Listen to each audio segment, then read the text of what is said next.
live stream. I'll wait.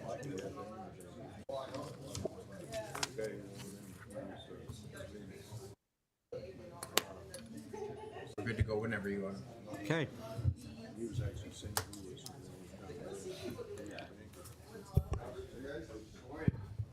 Okay, good morning, councilors, SLT, and residents viewing. I see we have quorum this morning, so I call this regular council meeting for Wednesday, February 21st into session. And first thing we do is ask all those that can to please rise for the national anthem.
Thank you. Next on the agenda is at this time we will have Councillor Hildebrand read the land recognition statement. We begin this meeting by acknowledging the land on which we gather is the traditional territory of the Haudenosaunee and Anishinaabe peoples, many of whom continue to live and work here today. This territory is covered by the Upper Canada Treaties and is within the land protected by the Dish with One Spoon Wampum Agreement. Today, this gathering place is home to many First Nations, Métis, and Inuit peoples, and acknowledging reminds us of the great standard of living is directly related to the resources and friendship of Indigenous people. Thank you. Thank you, Councillor Hildebrand. I turn to the clerk. Thank you, Mr. Mayor. So I have a motion moved by Councillor Hildebrand, seconded by Councillor Olson. Be it resolved that the agenda for the February 21st, 2024 regular meeting of council be adopted as circulated. Okay, thank you. Any discussion on this item? Not seeing any. All in favor? None opposed. Motion carries. To you, Mr. Clerk. Moving now to number 5. This is the opportunity for any disclosures of pecuniary interests. After reviewing the agenda, does any council member have to disclose a pecuniary interest and general nature thereof? Not seeing any, Mr. Clerk. Thank you, Mr. Mayor. Moving now to item number 6. We're going to rise from council. So I have a motion moved by Councillor Kerr and seconded by Councillor Olson. Be it resolved that council do now adjourn its meeting to sit as committee of the whole to facilitate a public meeting under the Development Charges Act. So we just need to vote on that. I'm sorry. We need to vote on that. Any discussion on this item? Not seeing any. All those in favor? I see none opposed. Motion carries. Thank you, Mr. Mayor. So now moving into the public meeting, we have Mr. Byron Tan from Watson & Associates, and he's here to present an overview of the draft Development Charges Act update plan for the town of Pelham. Okay, thank you for joining us this morning, Mr. Tan, and you have the floor.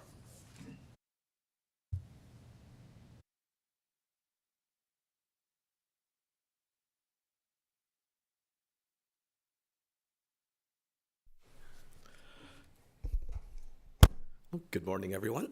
Excuse me. Good morning, members of council, members of the public, and staff. Happy to be here today to provide a public meeting presentation, which is mandatory under the Development Charge Act as part of your development charge background study process. So today I'll be going over, a few slides to go over the overview of the study process, some changes of the legislation, and then going over the draft, well, the calculated policies and all of the calculated rates for you to receive. So typically the format of a public meeting, we do have our opening remarks, which we just undertook. I'll go over the public meeting purpose, as well as the study process, timelines. We've worked with staff over the past year to undertake this background study. And then we'll go through the overview of how the development charges are calculated at a very high level. And then we'll go through, again, the proposed policies, the charges, and then any questions from either council or the public. So just to provide you some background, the purpose of the public meeting, is to provide, the mandatory public meeting for the development charge background study.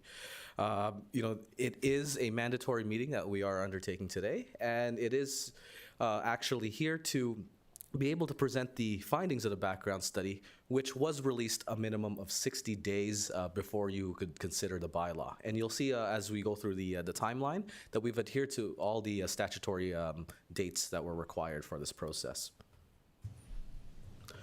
So just going through the study process and timeline, as I mentioned, we engaged with the town dating back to really the end of 2022. And the process essentially started with meeting with staff, meeting with the planning staff, all the other different departments to go over the calculations, growth forecasts, policies, etc. Throughout that time, we developed a number of items such as, your capital program, again, looking at the regional's growth forecast relative to what you are experiencing within the town. And we've all captured that as part of the development charge study, which was released on December 20th, 2023.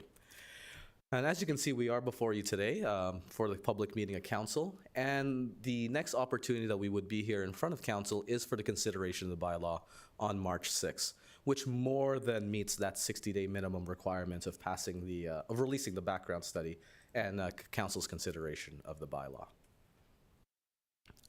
So just to give you a little bit of background, for those of you, that may have not gone through this process for a while now or are new to the development charges. Development charges are a revenue tool to allow a municipality to recover for growth-related infrastructure costs related to residential and non-residential development. These capital costs are typically in addition to what you would already require developers to provide as part of a localized service. So for example, if a developer were to build a local subdivision, they would provide you with the local roads, local water mains, etc., and then you would assume it over time. The development charges would typically be a revenue tool for any infrastructure above and beyond the required works within those, outside those subdivisions, excuse me. And municipalities, you are empowered to have a development charge background study and bylaw. It's not mandatory. You don't have to have one.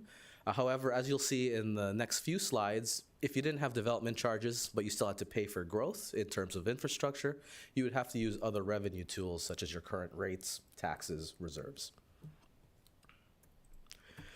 So this slide just provides you with a flavor of the different development charge eligible services that we can capture as part of the study, and these are all mandated under the Act. As you can see, there's 20 services on this page right now. However, there have been some changes with some legislation over the past year and a half, which many of you may know, Bill 23, the More Homes Built Faster Act. And that's something where it actually removed the ability for municipalities to collect for housing services. Now, this doesn't impact the town, but however, the region used to provide, development charges with housing included as part of the service. That's now been removed. But as you can see on the screen, of the remaining 19 services, the ones that we did focus on as part of this DC process are your typical water, wastewater, services related to a highway, which is really your roads, sidewalks, streetlights, as well as public works, facilities, fleet, equipment. And then we also included fire protection services, library services, and parks and recreation. So there were a number of changes to the Development Charge Act dating back to 2016. And actually, most recently, we undertook a development charge update study for the town back in 2021. So the following bills that you'll see and the acts that you're seeing on the screen here, we've already included them as part of your current development charge bylaw. And that includes Bill 108, 138, 197, and 213. I'm saying the bill numbers. I know they recycle bill numbers. However, it's much easier than saying the whole name of the bill for each one. But essentially, these bills introduced a number of changes to the Development Charge Act, such as timing of payments, additional definitions, additional exemptions, treasurer statements, etc. So these were all captured as part of your current development charge background study that you currently that you have in place. However, since the completion of your prior study in 2021, there have been a couple of bills that were released, and most notably, as I mentioned, Bill 23, the More Homes Built Faster Act, and Bill 134, which amended Bill 23 to some degree, and I'll show you that in the next few slides.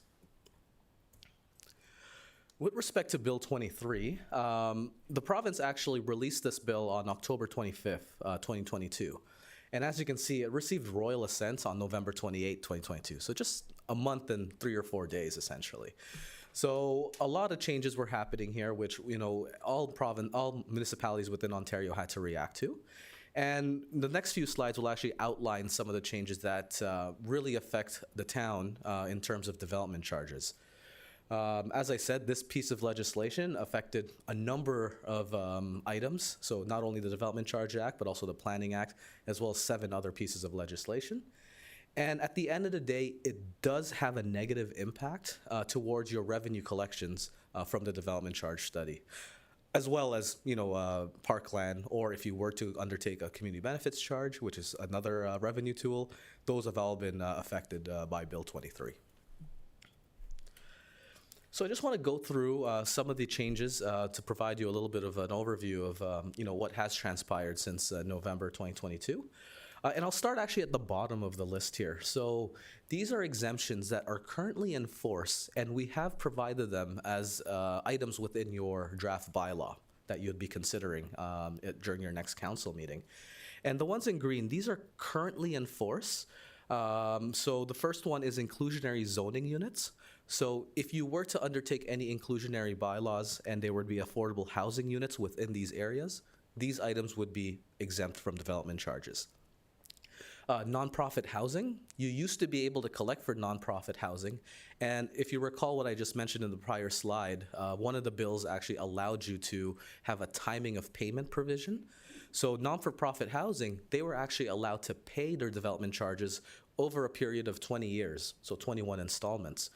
As of November 28, 2022, nonprofit housing, as defined by the Act, is now 100% exempted from development charges.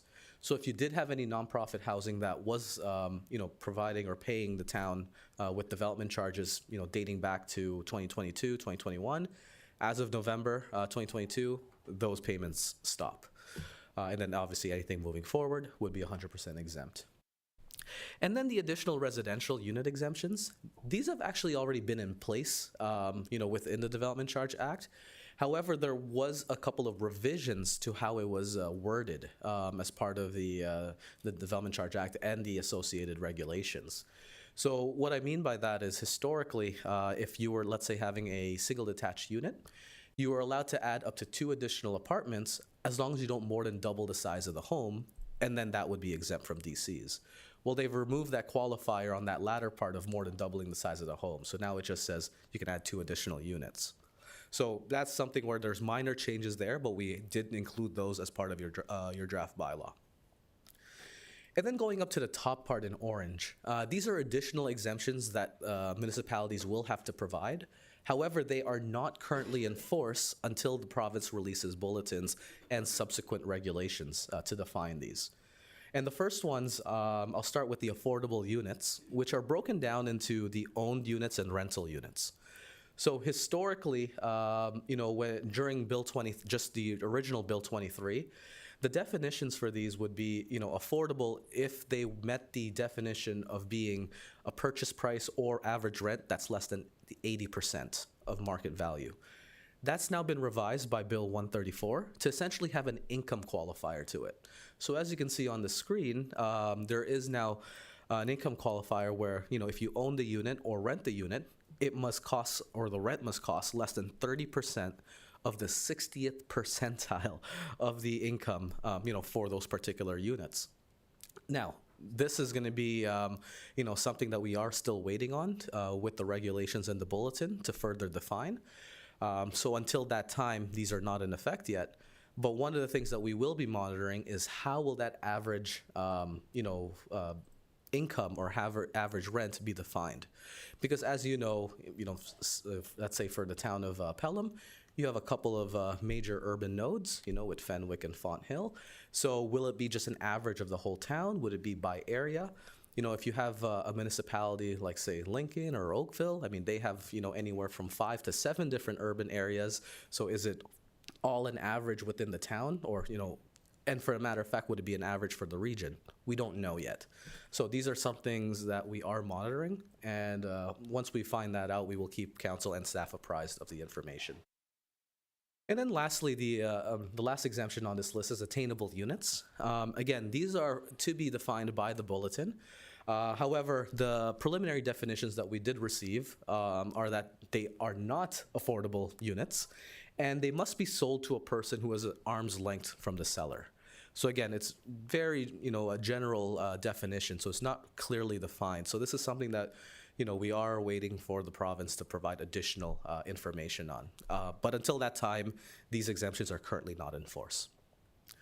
Now, I would note that for these units, these affordable and attainable units, the municipality shall enter into an agreement with the, with the properties, for these affordable and attainable units to ensure that they remain in these criterias for a period of 25 years. So the moment that, a property is sold and it's no longer considered affordable, there should be a mechanism that you should be able to go back and collect DCs. We just don't know how that mechanism will work. So we are still waiting for those items to be released. So in addition to those exemptions, there's additional discounts and other revenue reductions that came from Bill 23. Rental housing. So if you do have a purpose-built rental unit or rental building where all the units within that building are for rent, then you do get a discount to the development charges. And what you're seeing on the screen here is a range of discounts that you would get. So if you're a one-bedroom rental unit, then you would get a 15% discount on your development charges. If you're 2 bedrooms, you get a 20% discount. And then 3 bedrooms, you get a 25% discount. So more bedrooms, the higher the range on the discount.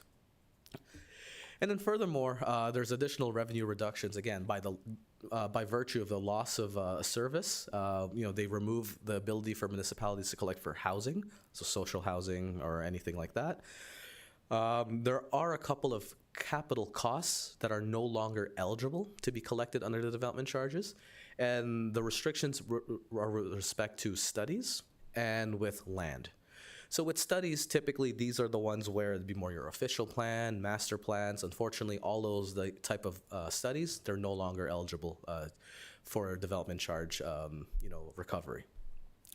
However, with land, the province has not prescribed which services relate to which land would no longer be eligible under the development charges.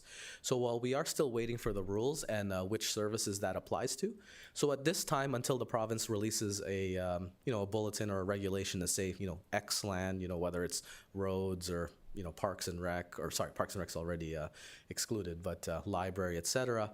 Until they say otherwise, we are monitoring the inclusion of land at this point. And then the largest deduction right now that municipalities are facing is the mandatory phase-in of the development charges. So one of the items that was brought forth by Bill 23 was if you were to pass a new bylaw or any bylaw that would have came into effect as of Jan 1, 2022, you must phase in the maximum calculated rates. So at this point in time, if you were, let's say, to pass a $10,000 charge, day one, it then drops down to $8,000, so 80%. However, this does increase every year. So, on the anniversary year of the bylaw, year 2, then you go up to 85%, then 90, 95, until year 5 where you get to 100% of the implemented amount. Now, keep in mind, while you do have to adhere to the phase-in, you are still allowed to index your charge. So every year, we are allowed to include inflationary factors. We do track the non-residential building construction price index, which essentially states what the inflation rate would be for your development charge bylaw. And then lastly, for some municipalities, this may be a revenue reduction, but the historical levels of service. So, typically when we do the development charge background study and all the calculations, we have a calculation called a service standard. And those service standards used to look at a 10-year period, historical period of what you historically provided. Because that mathematical calculation then says, if this is your level of service, then your forecast population would be the average of what you provided in the past. However, that 10-year examination is now a 15-year. So for some municipalities that may have different type of growth trajectories, especially in those beginning 5 years, that may have a downward pressure on that calculation, depending on whether it's a fast growth or a slow growth municipality. So just wanted to point that out. However, I would like to note that the province did release a news article back on December 13th, 2023, so just a couple of months ago, essentially stating that they will be examining, a couple of the items from Bill 23, most notably the eligibility of studies, as well as the mandatory phase-in. So we are, monitoring the outcome of those discussions. And, should anything change, we will keep staff and council apprised of that information and make any adjustments necessary to your bylaw, should that come to pass. And then lastly, for Bill 23, there are some DC administrative items now need to be adhered to. Historically, you were allowed to include interest costs to those annual payments, or if you recall, like kind of like that non-for-profit or rental housing or institutional. If they were paying annual installments, you were allowed to add interest to them. Similarly, if you have any applications through site plan or zoning bylaw amendment, the DC rates are frozen for a period of 2 years. Again, this was captured in your 2021 DC study. You were allowed to include interest costs to them, where you would define what that interest cost is through an interest policy, which you do have. However, with the changes of Bill 23, they have now prescribed a maximum interest rate that can be applied, which is the average prime rate plus 1% of the large banks. So we do monitor this. And again, this is a maximum. So if your interest rate policy is lower than the maximum, obviously you continue status quo. But if it's higher, then you can only charge a maximum that's prescribed in the Act. There is a requirement for the treasurer to allocate at least 60% of the monies that are collected in the prior calendar year for water, wastewater, and services related to highway. So allocate does not mean spend. It just means you're earmarking that collected money towards noted projects. And it doesn't have to be a project that's going to be undertaken this year. It could be a future project within the capital forecast as well. So again, that's something that the treasurer and the finance staff just have to undertake at the beginning of the year when they undertake the treasurer statements, for the province. But again, it's just allocating for these 3 services. And then lastly, the development charge bylaw has been extended from a 5-year useful life to a 10-year useful life. Now, I would just, caveat that where, while you are able to undertake a DC bylaw every 10 years, we have noticed that, especially this last few years through COVID, the indexing or that inflationary factor that you are allowed to apply to your development charge bylaw is not keeping up with your actual tenders or your cost of construction and cost of purchases. So, the longer you wait, there is that gap that may potentially be created, by waiting the full 10 years. But again, this is something that, staff should monitor, because if you are keeping up with the, with inflation as well as your tenders, then really there's no reason to open it up at that time. Just to provide you a little bit of a flavor of the DC methodology that we use for the background study, Again, we've simplified it into 6 steps. However, if you ever read the Development Charge Act, there's over 80 clauses, hundreds of subclauses. It's very good reading at night if you need to. Essentially, going down the list here, I mean, the main point of the methodology is to identify the amount, type, and location of growth. So this is where we work with the town or other municipalities to identify, the growth forecasts, where are we growing, and then the type of growth as well. Is it singles, multiples, apartments, non-residential, etc. From there, we then work with staff to determine what are the servicing needs to accommodate that growth. So, this is now where we go in and say, well, based on, the developments, we need, X amount of capacity in the roads, or we need additional parks and recreation space, library, fire protection, etc. So once you identify and establish what those servicing needs are, number 3 then goes to say, well, what capital do I need to meet those needs? So, for example, if we need additional fire protection, that may come in the form of a vehicle. Well, what type of vehicle? Is it going to be a pumper tanker? Is it going to be an aerial? So now you have the ability to pick the capital to meet that servicing need. But then once you, once you identify those costs, there are a number of deductions we must adhere to, as part of the development charge study. And those deductions come from the form of grants, subsidies, maybe other contributions, whether from the region, other, partners, or even the development community. There is also a deduction with respect to the benefit to the existing developments. So, for example, if there are any existing facilities that you currently have, but you were about to build a facility that's double the size, then technically you already had a facility that was, let's say, 5,000 square feet. So really, if you're going to 10,000, that first 5,000 should really be a benefit to existing because you already provided that at that point in time. So if you demolish it, build a 10, there should be a 50% deduction at minimum. And then lastly, we do have a couple of items here with respect to the 15-year historical service calculation. As I mentioned, those service standards, they provide a ceiling or a cap as to what you can collect for certain services. This does not apply to water, wastewater, or stormwater for the town. So these, these service standard calculations really only apply to your roads, public works, parks and recreation, library, and fire. And then from one bylaw to the other, if you have any reserve fund balances, with respect to your DCs, they would be applied and deducted from the capital program. Similarly, if you have any DC deficits where you've advanced monies and funding and maybe you've taken on debt and your reserve funds are now in a negative position, you are allowed to then put that negative balance as a collection because now that's an item that you have cash flowed, whether through other sources.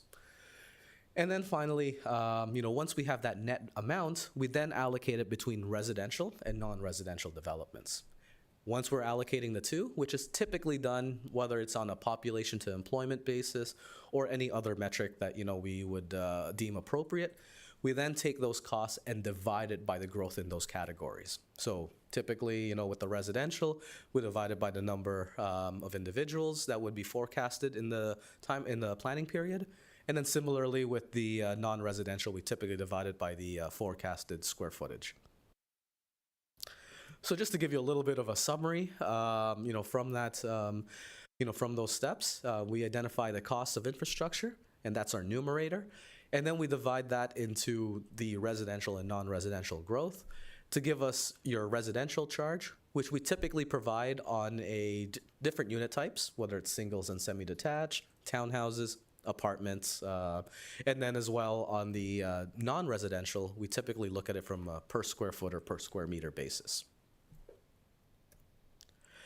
So I'll touch upon the exemptions briefly. I've talked about most all the ones in orange, but there are other exemptions that are mandatory that you must provide under the Development Charge Act. There is this exemption on the upper and lower tier governments and school boards. So if Niagara region were to build a facility within Pelham, you wouldn't charge them a DC. Likewise, if you're building a facility, you don't pay the region's DC. The school boards, since they're under the province, they're higher on the pecking order, so they don't pay the DCs as well. And then industrial building expansions. Industrial buildings are allowed to expand up to 50% of their gross floor area. and do not have to pay a DC for that expanded amount. Now, we do ensure that there is a timeline to this and a start date, which is written in your bylaw, so that this type of exemption, doesn't get overutilized. So you don't want someone coming in with a 50% increase, going from 100 to 150, the year after going from 150 to 225, and going in perpetuity. So it is truly a one-time exemption that you provide. And then there's the development of lands intended to be used, on universities' lands that receive operating funding from upper levels of government. So this is a new exemption that we did include as part of your current 2021 bylaw, and we are continuing that here. And then, as I mentioned, all the ones in orange I touched upon earlier. And further to that, there are discretionary exemptions that council can elect to add in addition to the noted mandatory exemptions. So council can reduce the charge in whole or in part, for different types or classes of developments. So for example, you may exempt, places of worship and churches altogether, or you can have a reduced charge for any other category that you'd like, whether it's industrial, commercial, etc. So you have the ability to do so. You may phase in the charge over time. However, as you know, the province has mandatorily put that for you. But if you'd like to phase in the charge even more than the mandatory 80%, you have the ability to do so. And then there's redevelopment credits. These are not discussed within the Development Charge Act, but it is provided under case law through the previous OMB, now the OLT. Where if my house burnt down, knock on wood, hopefully it doesn't, I should be allowed a period of time to rebuild my home and not have to pay a DC. Likewise, if I have, let's say, 3 single detached homes and I want to knock them down and build, let's say, a commercial plaza, I should be allowed to get a DC credit for what was there existing. So again, I could knock down the 3 homes, those 3 homes times your single detached rate. That would be what I would subtract off of the commercial rate that I'm building, for that plaza. So it's just one minus the other. So the town's current discretionary exemptions, as you're seeing on the screen here, we have proposed to continue them as part of their bylaw. But again, this is an opportunity for council and staff to, visit this. But as of right now, we are still maintaining the places of worship, hospitals, garden suites, farm help house, farm buildings, institutions, as you can see here, the housing services, fixed long-term care, and then Mental Health Care Act. And then any, land developed for the purpose where development is clearly exempt from taxation. So these are your current exemptions right now within your bylaw, and we have written them into your draft bylaw as well to be continued. Now, as part of all of our background studies, we do include a local service policy. And under Section 59 of the Act, it does specify that there can be no additional levies that are imposed on developments. So what this means is, there is a need to have a local service policy that clearly defines what is the developer's responsibility of, construction versus what you would include as part of the development charge study. So if you look at Appendix E of our background study, it will clearly define what would be an expectation or developer responsibility to construct within their subdivisions, such as your local roads, local parks and recreation, local water mains, etc. And then anything over and above a certain threshold or certain criteria, that is the type of item that we would include within the development charge study. So this is all included as part of the report. And as I mentioned, there's been no changes to this local service policy. We have worked with staff and the development community historically in the prior DC bylaws. And seeing as the local service policy has been performing well, we've made no changes at this time. Now, I've already touched upon this earlier, but there is that relationship between new funding and development charges and growth. So if you do have growth, obviously you need new infrastructure to be able to service that growth. And there's only a handful of ways to be able to fund that infrastructure. You can either have development charges, which again, are not mandatory, but you do have them, and a number of municipalities have them as well. Or if you don't have that, then really, in order to service those new growth and users, you are relying on rates, taxes, reserves, user fees, etc. When you rely on that right-hand side, though, now you're including all of the existing population, whether it's the existing residents, existing businesses, to contribute towards these new infrastructure costs. So that's where there's the balancing act of what would be in the DC versus what would be funded from all your other revenue tools. Now, we're just going into the specifics of the study. However, what we have here on the screen is your housing forecast for the town of Pelham. What you're seeing here, again, is a forecast going out to 2051, which for the most part matches the information that was undertaken by the region through the regional OP process, as well as looking at, the type of developments that would be incurred, or at least proposed to be incurred, within the town over the next, call it 27 years to 2051. So what you'll see here in the black, this is your historical building permit activity. As you can see, you have your peaks and valleys. At your lowest point back in 2013, you had about 29 building permits. But as you can see, if you walk out the door, you have quite a bit of development. You even had a peak of 330, back in 2021. So on average, you were looking at just under 150 units per year. That's that red line that you're seeing on the left-hand side. And again, going through the work, with town staff, the planners, and again, working with the numbers that the region has provided, the growth forecast here, as you can see, provides an average of about, that 150 to 145 units per year for the first, 5 to 10 years, and then slowly cascades down to about 120 units per year near the end of the forecast. Now, again, this is a forecast, so you will have years that'll be much higher, much lower. And we do have a target to the end of 2051. But for illustrative purposes, we've just, for the most part, kept it average across the time horizon. Yeah. What you're seeing as well, in that darker blue, that's your low density. So that would represent really your singles and semi-detached units. The medium density in that lighter blue is your townhomes, back-to-back townhomes, et cetera. And then the yellow on the top, that's your high density. So that's more so your apartments and then, smaller unit types. Just to look at it from a numerical perspective, as you can see over the 10-year forecasts, you are estimated to grow by just under 3,100 people over that 10 years, which translates to about 1,547 residential units, or 363,000 square feet of non-residential gross floor area. Now, going out to 2051, there are slightly some differences between the two 2051 numbers. One looks at what would potentially be serviced with water and wastewater, and one does not. So your long-term 2051, we are looking at roughly 3,939 units, just under 8,600 people, and that's about 961,000 square feet of building space.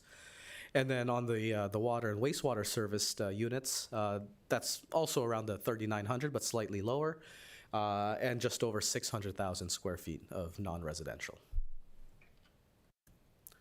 I already mentioned this earlier, but the services that we have included as part of this development charge background study are your fire services, services related to highway, which is your roads and related, public works, parks and recreation, library, water, and wastewater. Your current development charges right now, as of Jan 1, 2024, are as follows. As you can see, you do have a number of categories here. As I mentioned, you have your residential and non-residential. So you can see for a fully serviced unit that would receive water and wastewater, say in the areas of Font Hill or Fenwick, we're looking at a charge of roughly $29,240. If you're outside that service area, it's actually that that first subtotal, which denotes $23,555. And as you can see, the smaller the unit size, the smaller the charge. So when you go to the townhouses or the multiples, that's at $20,830. And then once you get to the two different size apartments, it's just $20,019. $12,242 for a one-bedroom or studio apartment. And then your special care dwellings. These are typically your dwellings that would be more, say in a retirement home or, one of those institutional type units where it's, helping individuals out, with residential needs, that's just under $10,000 per, really it's on a per unit or per bed basis. And then in non-residential, we do have one category for all non-res, and that's at $13.47 for a fully serviced non-residential building. In terms of the calculations, again, we've worked with staff over the past year and a bit to formulate all of the capital and all of the needs going out to 2051. And that translates to a total charge of $37,707. Again, this reflects all of the increase in costs and tenders, all of your updated estimates, as well as the updated growth forecasts. And as you can see, moving from left to right, your multiples, again, the smaller the unit, smaller the number of people, relates to the charges. So we're at 28,264. And then, with the apartments, 26,500 and just over 17,200 on the studio and one bedroom. And then similarly for that special care, we're now at 14,386. And your non-residential is $17.23 per square foot. Now, keep in mind that these rates are subject to that 80% phase-in. So if council were to elect to pass these rates in its entirety, day one of that bylaw, these rates drop to 80% of the totals. So in terms of the rate comparison here, as you can see, the current charges right now are at $29,240. The calculated amounts would get you to $37,707 for a single detached and semi. Now, with that 80% phase-in, your first year is actually at $30,166. So just about $900 more than your current charge currently that's being imposed. With respect to the non-residential rate comparison, as you can see, I had noted that your current charges are at $13.47 per square foot. The calculated amounts are at $17.23, and the 80% phase-in of the charges get you down to $13.78. So again, about 31-cent increase from your current charges. Now, in terms of a survey of the residential municipalities within Niagara region, as you can see here, the pink is your current charges. The dark blue is where the calculated amounts would be, and then the light blue is where you would be following the implementation of the bylaw. So as you can see, you are just underneath Lincoln. They're also undertaking a process as well. So as both of you are undertaking your processes, you pretty much don't move in ranking at the end of the day. And what I would just like to say is all of the stars that you're seeing at the bottom, these are all municipalities that are undertaking their development charge study or will be expiring over the next year. So there will be a shift in the this survey once all those other municipalities have undertaken their processes. Similarly, again, with the commercial square feet, you're just underneath Welland, and even with the calculated and the current and the 80% phase-in, you're not moving in ranking at all. But as I mentioned, all the other ones to the right of you, they are all undertaking a EC process. So we are waiting to see, where they would land at the end of the day. And then lastly, with industrial, again, similar to the res and non-res, this survey, the lower tier and upper tier, which is the region. And right now on the industrial side, you are still, in the same position that you are historically. And that concludes my presentation. Just wanted to summarize that, as part of this process, we have completed the mandatory public meeting under the Act. And the next time we'll be in front of council is for the consideration of the bylaw, which is on March 6th. And happy to take any questions. Thank you, Mr. Mayor. So this would be an opportunity for the members to ask any questions for clarification of Mr. Tan on the draft study. Excellent.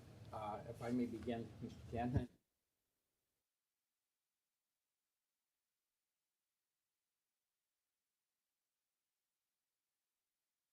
sorry of DC rates, commercial, and you have kind of broken it down even more specifically, like Thorold, Rolling Meadows. And then why did you pick as opposed to going citywide, why would you have taken that to a specific Rolling Meadows? What was the reason for that? Excellent question. Through the mayor. Actually, we have Thorold, the citywide, as well as Rolling Meadows on there. So typically, if there is a municipality that has, let's say, an area-specific rate, it is, we find it appropriate to include it as part of the survey, because then you're able to see the town-wide or citywide rate, as well as any area specifics that would, maybe perhaps have a differentiated charge. Because again, each area is unique. So it is something that, we've included here for illustrative purposes. Okay, so more or less just to show the spread between the two areas. Okay, thank you. Any other questions? Councillor Eckert. Thank you for your presentation. Just one quick question to clarify on the discounts, 80, 85, 90, 95 to 100. So if somebody comes in year one, they get the discounted rate of 80%. In year two, are they charged additional to get to 85, or is that for new people coming in the next year would be charged 85, and then in the third year, people get charged 90? How does that work? Excellent question. Through the mayor. So in terms of the mandatory phase-in and how you implement your development charges, the development charges are a one-time fee. So any developments or building permits that are applied in that year one, they would be subject to an 80% rate of your maximum calculated charge. Any building permits that are pulled in year two, they would be subject to then 85%. So you don't go back and add another 5% to the ones that took out a building permit the year prior. Thank you. Okay, thank you, Councillor. Any other questions? Councillor Olson. Yes, thank you, Mr. Mayor. Through you, I think it was page 8, you mentioned something about revenue tools, and I didn't hear what you said there around that. I missed that.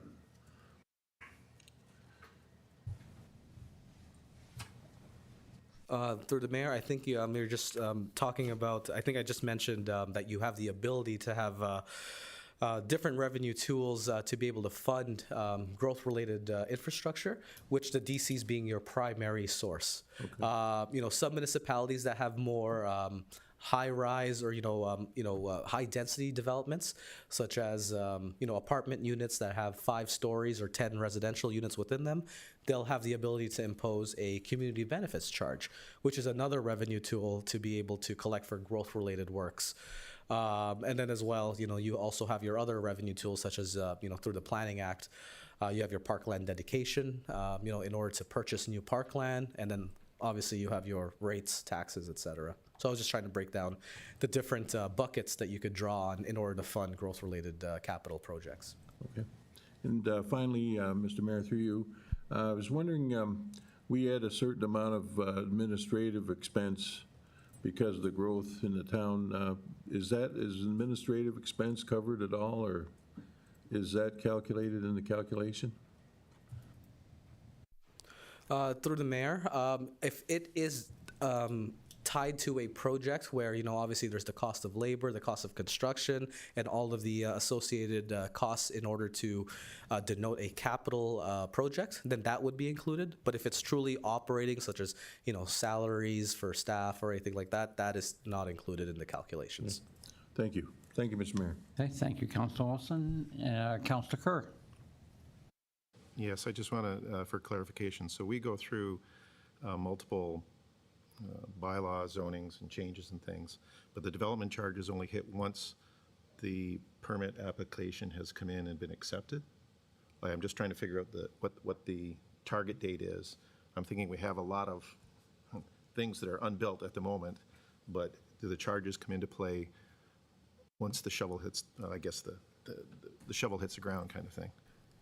Excellent question. Through the mayor. So development charge, as I mentioned earlier, is a one-time fee, and it's typically imposed at the time of a building permit application.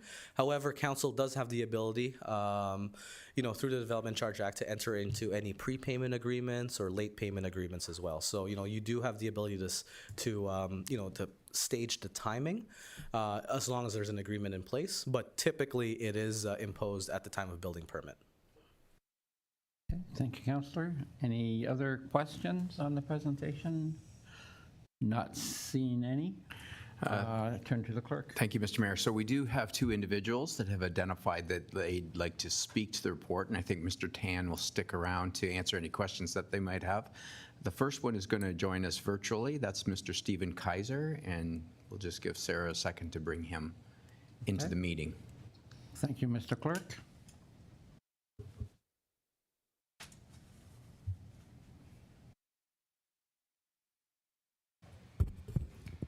Stephen, we see that you're unmuted. You may begin.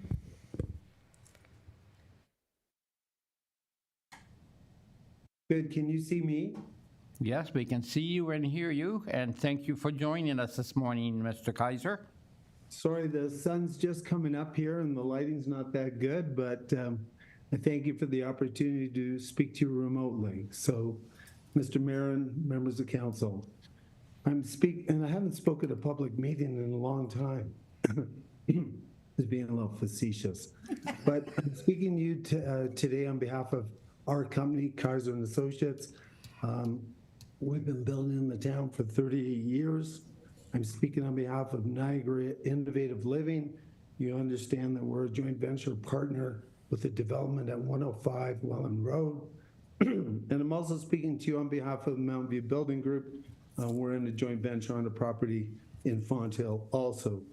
I acknowledge the letter sent by Mr. Vaca on behalf of the Mountain View Building Group, and I certainly fully endorse the letter as past president of the Niagara Homebuilders Association and the Ontario Homebuilders Association, the letter sent by Chuck McShane from the Niagara Homebuilders Association.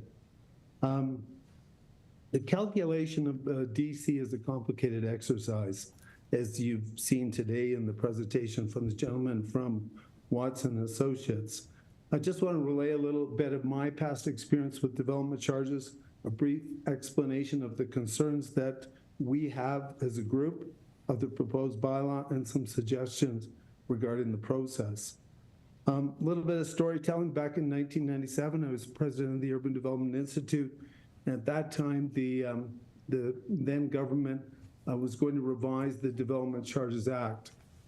I struck up a friendship with a gentleman by the name of Terry Mundell, who was then president of AMO, and we decided that we'd go to the minister and see if we could convince them that as an industry working with AMO, we could come up with a framework for a Development Charges Act.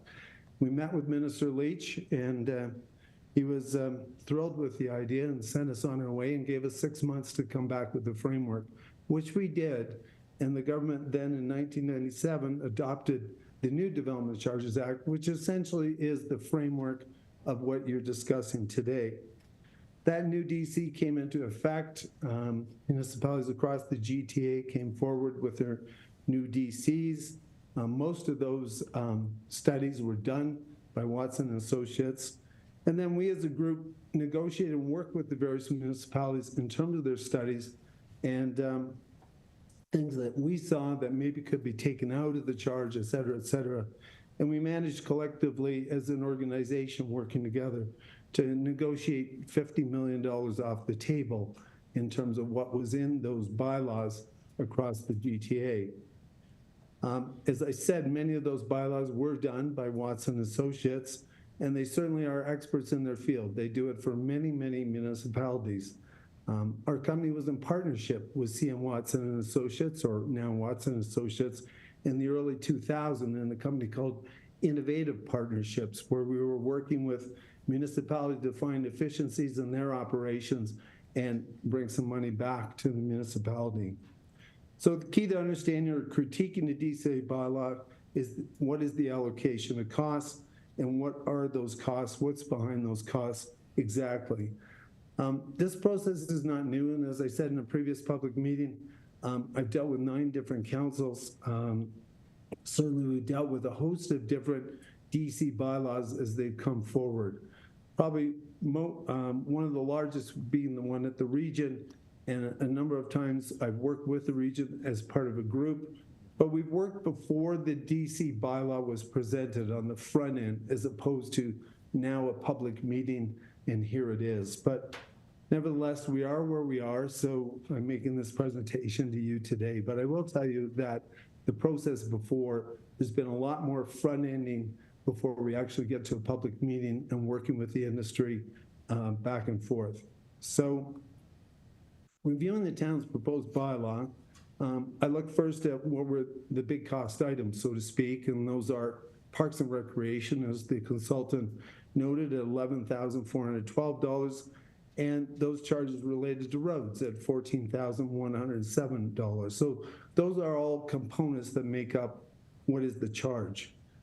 Speaking first of Parks and Rec, if you go through the background study and look at the line items, the benefit to existing is essentially zero in most of the line items, if not almost all, and most of the cost is 100% related to growth. I understand with parks, when there's a new park in a new community, yes, the money needs to be there for those park facilities. But some of the items, of the $20 million that's in parks, so to speak, 15 is growth related. 15 million is growth related. I know later in your agenda, you're speaking to the Centennial Park washrooms. That is the line item, an $800,000 line item. No benefit to existing ratepayers in that line item, 100% charge to new growth. It's just something to think of. And there's $850,000 on top of that allocated to the Centennial Park. In terms of roads, it's a big number, $75 million approximately, and not one new road being built in the town. There is an extension of Station Street. I acknowledge that and certainly have questions in regards to that. But $50 million of that 75 is growth related. And I said, not one road. And you, Mr. Mayor, and Councillor Kerr, and we've all been driving these, number of other members of council, we've been driving these same roads since we got our license 50 years ago. And now they need to be urbanized.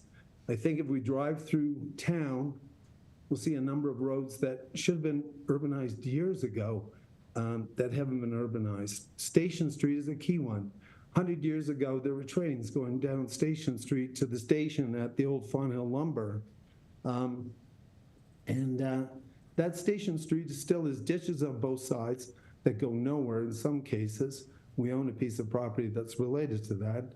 And now we call for reconstruction of Station Street, a capital cost of $3.6 million, $1 million of that going to existing ratepayers, and $2.5 million going to new growth. I question that. There's a school, a church, development already on the side, and now $2.5 million are going to be picked up by new growth. Also, if we're looking at roads, there's a provisional item of $5 million.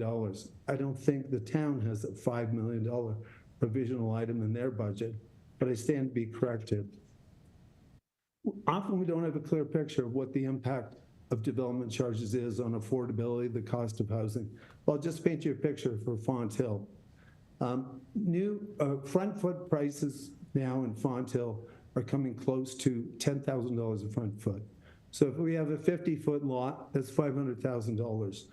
If we factor in the town's parkland dedication at 5%, that's another $25,000.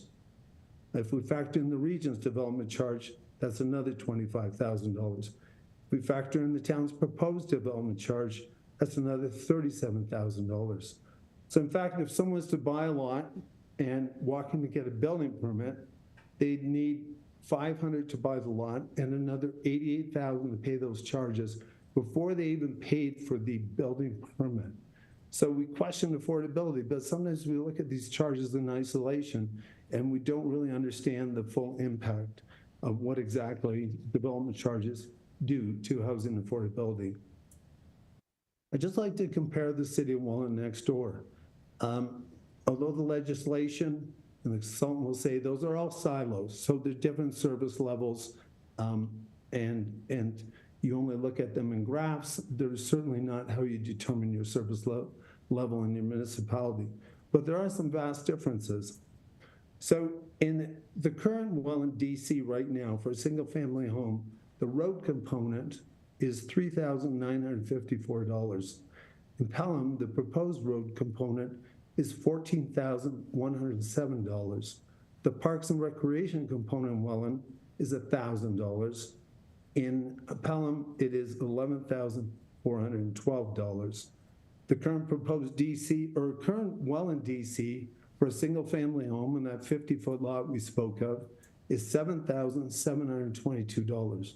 The proposed DC today is $37,707, or almost 5 times greater than that of Welland.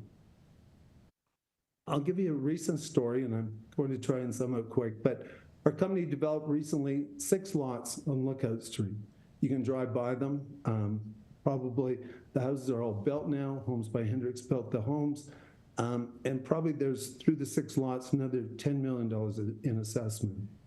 When we came to develop the lots, the town staff said, well, we want the road urbanized. So, okay, let's figure out how we urbanize the road. So the cost to urbanize the road was about $420,000. We were one side, the other side was the golf course driving range. So the town said, well, we'll pick up the other half, you pay for your half. So we did the work, paid the full bill, and the town, as promised, did pay their half. But their half was allocated to new growth in a development charge, $210,862. That money should have been allocated to existing residents because they gained the benefit of this new urbanized road. As interest, when we came to settling the cost, probably a year or 2 after that discussion, the staff member, in realizing that the town was going to have to pay, said, if I realized that we were going to pick up the tab, I never would ask for half of those things. That was quite unnerving, but that is the sad story. So the new DC proposes increases of, in singles, 22% or $8,467, multiples 26%, apartments, 2-bedroom 24%, and we go all the way up to special care dwellings at 30%. And I realize there's a phase in, and certainly there's a phase in, but certainly that is a huge increase. All of this when the industry is definitely in a recession and a slowdown. The town relies on DC money for the community center, and the provincial government's pushing for more housing to be built and housing affordability. The town, you as a council, struggled to find a 4% tax increase for ratepayers. This industry's been a partner with your town for years, building the communities that you now drive around and see. And I'd ask that we go back to the table and work to figure out something that's reasonable in terms of the DC increase.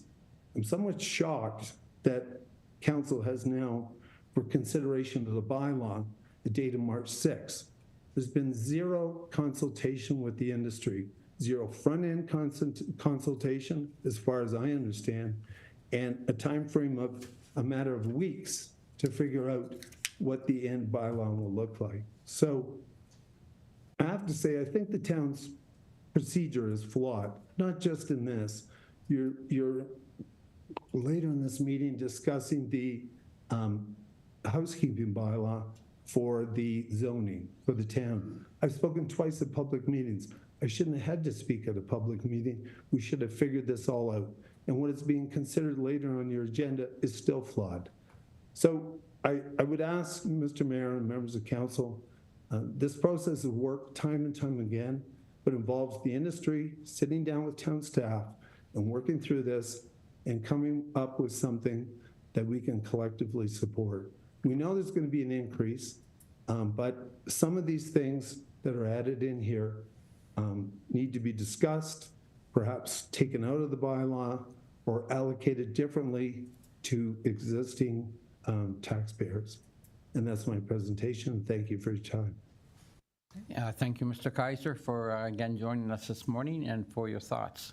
Turn to the clerk. Thank you, Mr. Mayor. So now moving to our next presenter, delegate request is Mr. John Langendoon. Okay, Mr. Langendoon, thank you for joining us this morning and taking time away from your business that's starting to boom this time of year, and you have the floor. Thank you, Mr. Mayor, and members of council and members of staff. I'm speaking on behalf of the Pelham Greenhouse Growers Group. My name is John Langendoon, and I'm also one of the growers in the growers group. Speaking to development charges, I just got wind of it yesterday, and is understood from the Watson February 21st, 24 report to council and the proposed DC bylaw appendix to December 20th, 2023 background study that a number of current discretionary exemptions are intended to continue, including those granted for farm buildings. The Pelham Greenhouse Growers Group supports this proposal, recognizing that greenhouses are captured under the definition of farm buildings as follows. Farm building means a building or structure that is integral to an agricultural use, including barns, silos, or other similar buildings or structures, but excludes residential uses and marijuana production facilities. Agricultural use means agricultural use as defined in the zoning bylaw. Zoning bylaw 4481 defines agricultural use as the use of land, buildings, or structures for the growing of crops, including nursery biomass and horticultural crops, raising of livestock, raising of other animals for food, fur, or fiber, including poultry and fish, aquaculture, apiaries, agroforestry, maple syrup production, and associated on-farm buildings and structures, including but not limited to livestock facilities, manure storages, value retaining facilities, and includes a farm building and accommodation for full-time farm labor when the size and nature of the core operation requires additional employment. On this basis, it is our understanding that greenhouses are covered under farm buildings and will continue to be exempt from development charges. If this interpretation is incorrect, or if the town proposes to vary from this historical interpretation, please advise the undersigned as soon as possible. Thank you for the opportunity to reply to this. Okay, thank you, Mr. Langendoon. As we usually do, we'll hear all presenters, then we'll go back and ask questions. Okay, yep, thanks, John. And I turn to the clerk.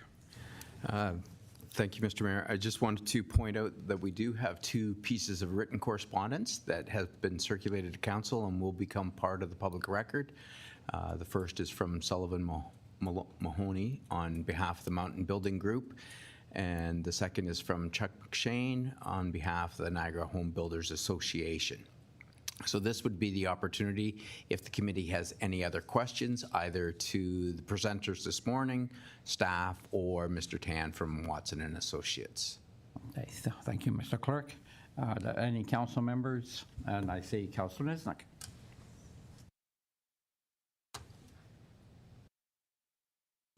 Yes, thank you. Good morning. So just a clarification, I guess, from Mr. Tan, or maybe through you, Mr. Mayor, to our town planner, Ms. Weens. So when I look at the chart of the rate comparison residential single detached, my understanding is the current, we charge $29,240 for a new building permit for a single dwelling, or single detached. And so the proposed rate increase is to go up to $37,707. And if you take it for the first year, it's $30,166. So when I subtracted those two, it's if you do the 80%, it's $926 additional development charge that will be charged to a person applying for a single dwelling unit. Is that, my understanding is correct, or no? To Ms. Weens, is that? Director Planning? Mr. Mayor, through you, yes, that would be correct. And then the second year, it would be the 85% charge plus the, any inflationary rate increase. Okay, perfect. Thanks. That's what I thought. So that to me seems reasonable for a new home going into the town of Pelham. I know Mr. Kaiser was putting out quite a few different numbers there, so I was just wanting to clarify that I had the nuts and bolts of it.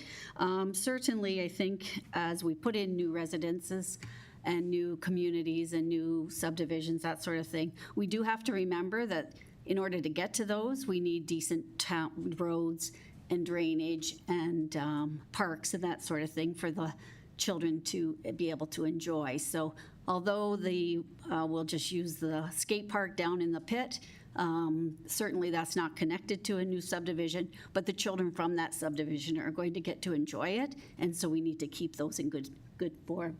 So I'm fine with, thank you for your report today. Okay, thank you, Councillor. Any other comments? Let's go to Councillor Wink. Yes, thank you, Mayor, and through you to the Director of Planning. Mr. Langendoon gave a presentation and asked about farm buildings and whether or not they would continue to be exempt, and I think that was the purpose of his presentation, so could you please clarify that? To the Director of Planning, Ms. Weens.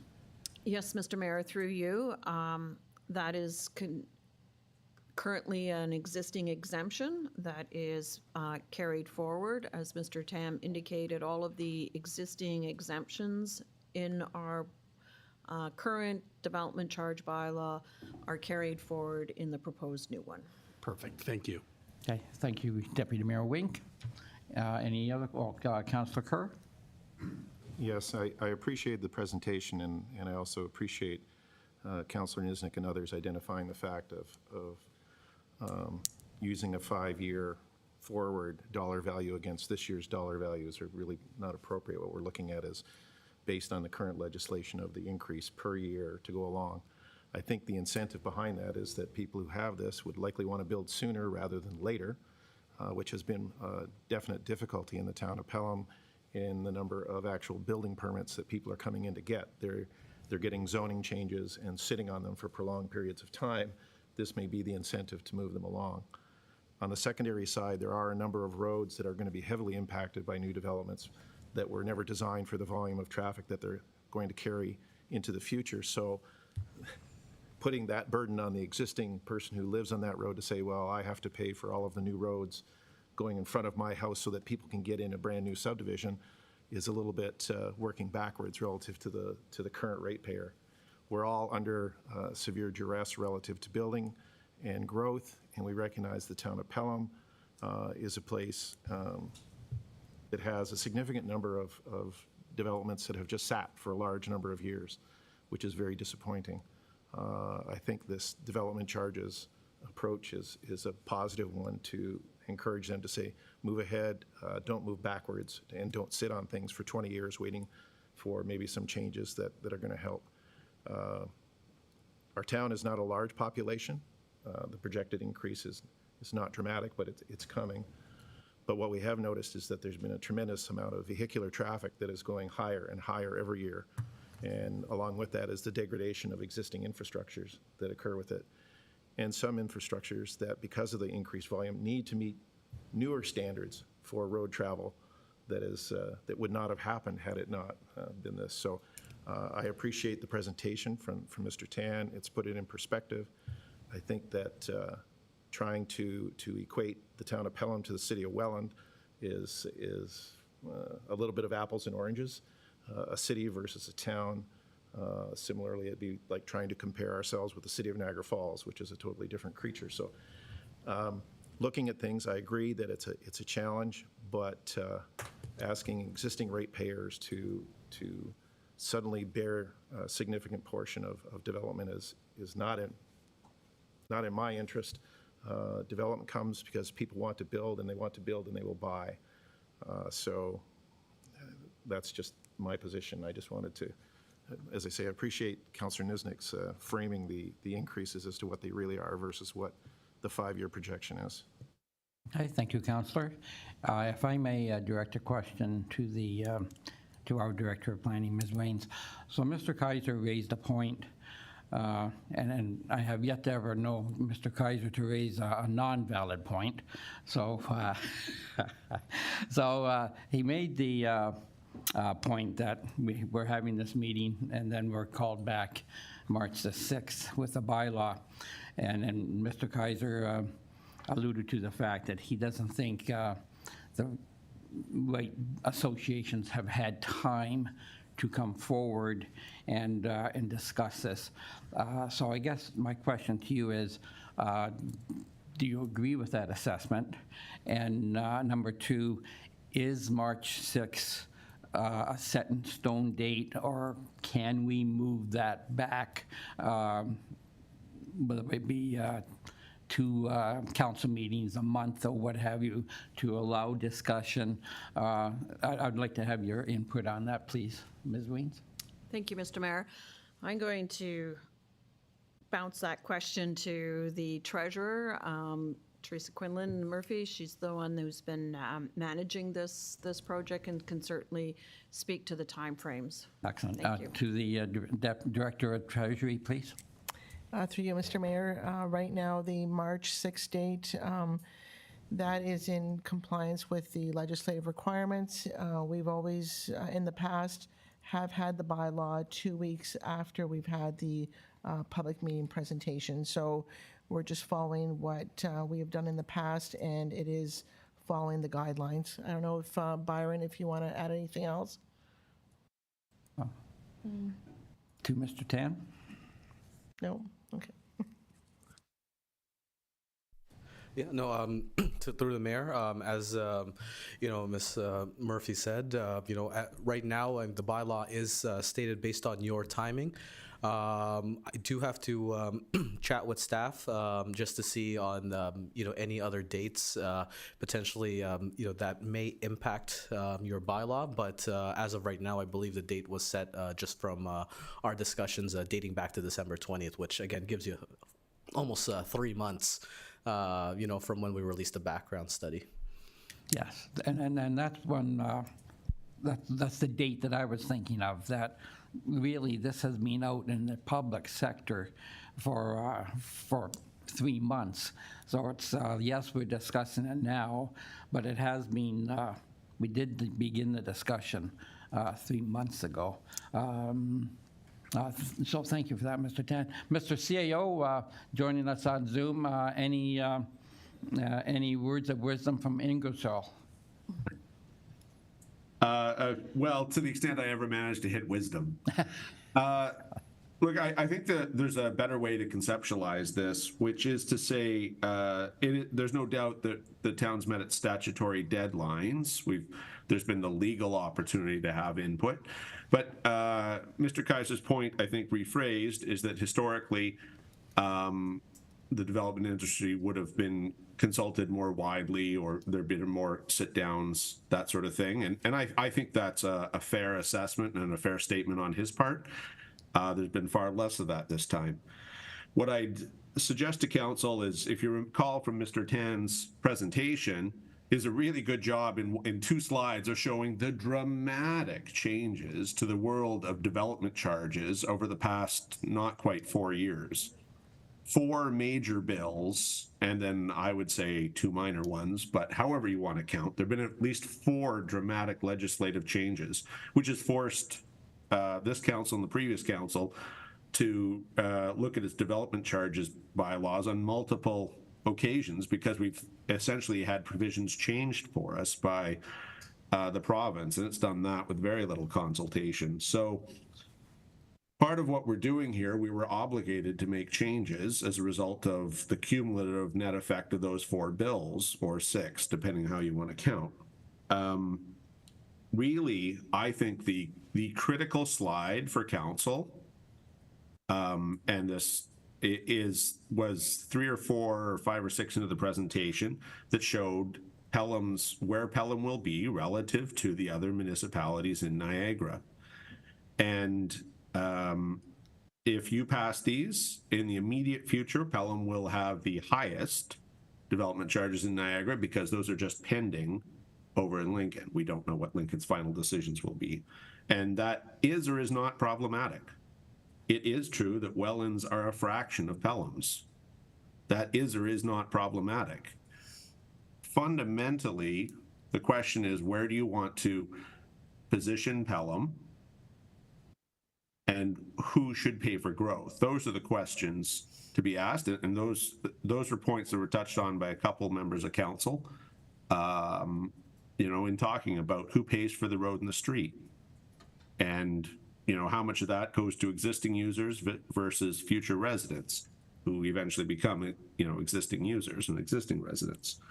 So have we done what we need to as far as consultation? Yes, we've checked every box. We passed if that's a law school test, we check every box. Great. Did we do as much consultation as has normally occurred? No. Are we responding to dramatic changes by His Majesty? Yes.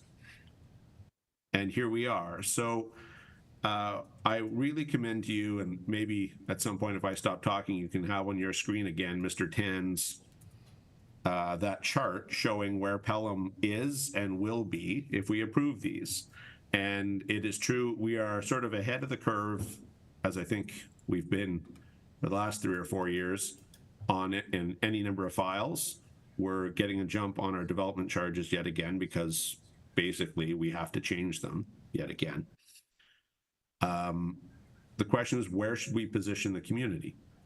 I think it would be uncommon or bizarre for Pelham to have development charges that were in the lowest half of Niagara. Do you want them to be the highest in Niagara? I don't know. That is fundamentally a decision of council. The rest of it is details. We can argue Mr. Kaiser's points on behalf of, if we take him as being fairly representative of the development community in general, or if you look at the letter from the law firm on behalf of one specific developer, other developer, generally speaking, they make the same point, which is to say we can quibble about which details should go into the development charges, and the items that go in create a financial target that is reflected in the rates, right? So the fewer things that go in, or the lower the percentage that is associated with growth, the less the development charge will be, and the higher the percentage that results in a higher charge. It's a very simple, it's a mathematical computation, and Mr. Tan and his team I'm sure their mathematics are good. I'm sure those check out quite well. So the council, I'll stop talking now, but the real thing is you should take a look at that chart and see where Pelham is and where it will be if you approve these. And if you're comfortable with that, then you have a basis, an excellent report, analysis to support going forward with them as presented. If you're not comfortable with them, you should send this matter back for further analysis. That is the key. Everything else is just a technical detail. But the thing is, who should pay for development? What is the right split for Pelham, for current residents versus future? And beyond that, where do you want to place this community within Niagara?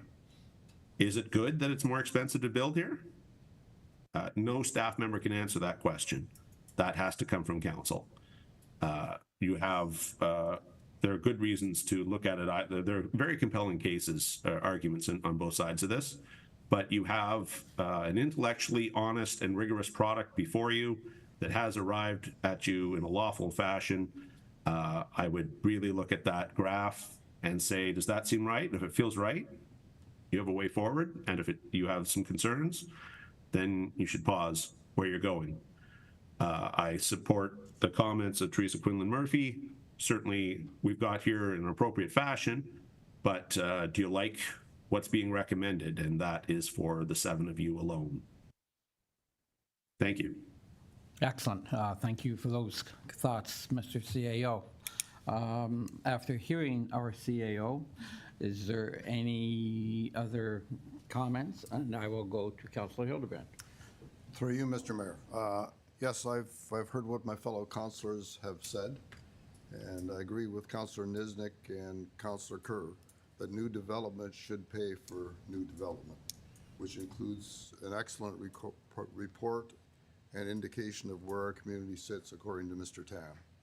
I agree the position of our community is where I think our community residents believe it should be, and therefore I'm very comfortable with the report that we have, and I will be supporting it. Thank you.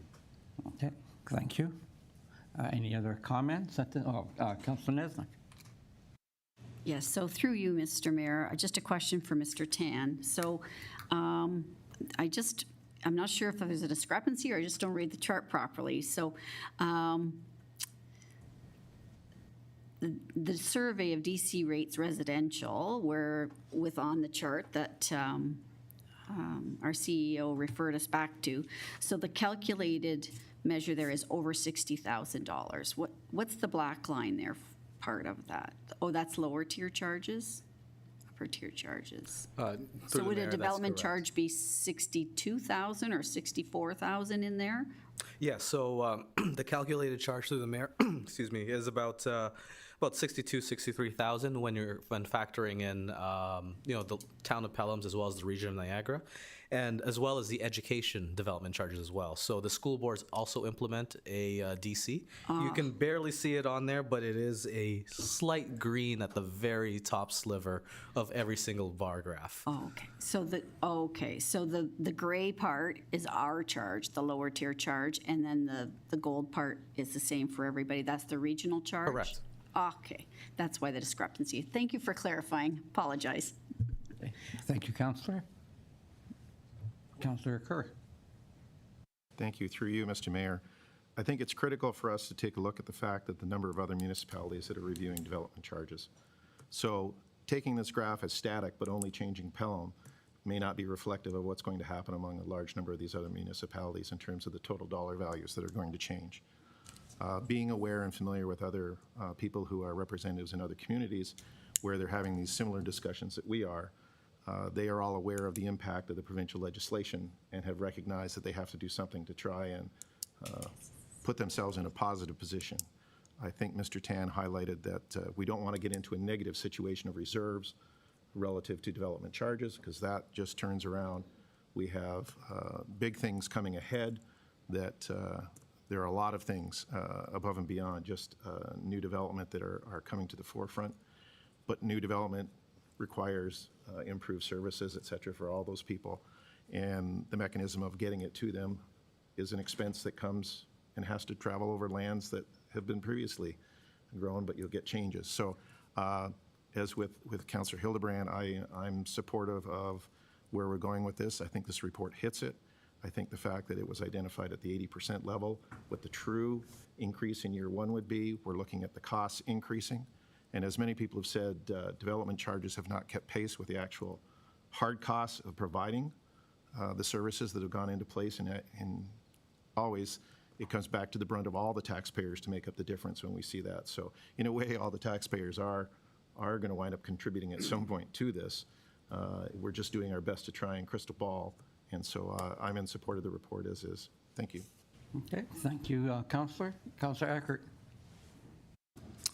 Yes, just one question. I'm not sure who it would go to, but maybe Ms. Quinlan Murphy or Ms. Weens, I'm not sure. But it seems to me that the history of our town dealing with development is that there's always been a pretty good relationship between the building community and the town, and we seem to have not many challenges to the OLT, et cetera, like that, and a lot of that comes from cooperation. So I was a little disappointed to hear that there wasn't the consultation ahead of time with the industry. So my question is, if we did not pass this bylaw on the next date, what's the downside to that? Is there a penalty for that? Is there something we're going to lose out on? What's to the Director of Finance? Oh, she lost a piece. Yeah, so through you, Mr. Mayor, I could respond to that. This bylaw does not have an expiry date, so we can defer it, like delay the passing of the bylaw from March the 6th, there will be no penalty. So the only thing I do want to just emphasize what the mayor said earlier, that the DC study has been out for 60 days. So the opportunity was there for, for the developers to come forth earlier. Thank you. Okay, thank you. Before I go to any other counselor, I just want to say that I will not support this. I think that I think the increase is more than is warranted. I'm very close to someone who built a house in rural Pelham, and I think I think we reached a point myself that I think the increase is too high. I can't put I don't know what the procedure is here, if I can put a motion, but I've heard other council members talk. It seems like the majority are indeed happy, satisfied with the report. I just think that sooner or later we've got to come to a ceiling. The fact that we are the second highest in the peninsula, actually by quite a bit if you look at this one figure. Yeah, anyway, if anybody was to put forward a motion to look at a different percentage increase, I would definitely go with that. If it's the feeling of council not to do that, then so be it. But no, I just think that this is a little too high, and we don't have to be, this isn't something that we want to be leading the pack in, and those are my thoughts. Thank you. Any other councillor have any other comments? Not seen any. Mr. Clerk. Thank you, Mr. Mayor. So that will close the public portion of the meeting pursuant to the Development Charges Act. Having heard all the comments at this public meeting, it's now closed. Council would urge the public to submit their comments in writing prior to Wednesday, February 28th, 2024. Council consideration of the development charge bylaw is now scheduled to occur on March 6, 2024, where council can have further discussion. I do have a series of resolutions here to present to the committee, and as a reminder to myself, not the committee, we only need a mover for these resolutions to be considered. So I have a motion moved by Councillor Wink that the committee recommend that council receive the development charges bylaw overview presentation by Watson and Associates Economics Limited, and that the committee recommend council receive the Pelham study dated December 20th, 2023, prepared by Watson and Associates, and the committee recommends to council to direct staff to proceed with the preparation of a development charges bylaw for consideration by council at the March 6, 2024 meeting.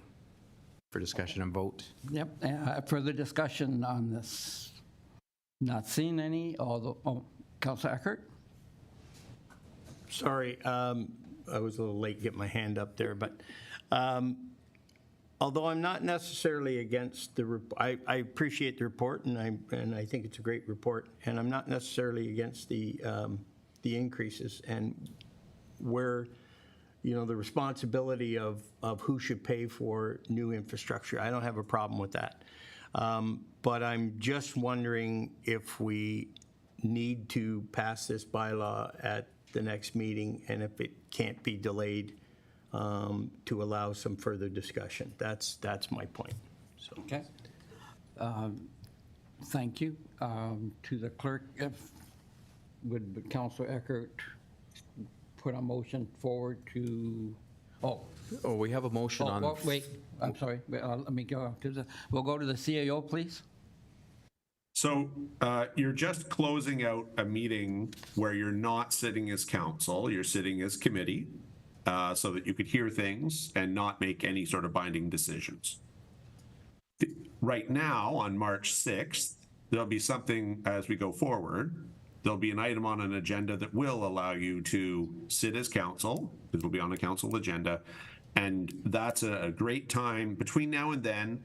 anyone who wants to bring a motion can provide us notice of motion, right? And staff will, of course, assist you in drafting that. So you can provide notices of motion to each, and it doesn't matter if we get 5 or 6 or 7. They can be conflicting, of course, but that's a really good way for you to signal to each other that you do or that you have concerns, or not, as the case may be. But you'll be able to have a discussion, demand staff reports, pass the thing on the 6th, any number of outcomes. When you're sitting as a full council and you have 2 weeks between now and then to plan, to think about how you'd like to proceed, or if you already know how you'd like to proceed through the notice of motion tool, which is always the elected official's best friend to signal his or her intentions. That's strongly what I'd endorse. I think the clerk has us on a good path right now as far as wrapping up the official meeting where you're not sitting as council, so that we can go back to the main meeting where you will be sitting as council on the other agenda items today. But I would strongly encourage you to consider it should you have concerns. Notices of motion are probably the best way to go. And as always, we're happy to provide supportive assistances in that regard. Councilor Thank Eckert? you. Thank you. So I'd lean to the clerk to give me a hand signal when I could make that notice of motion.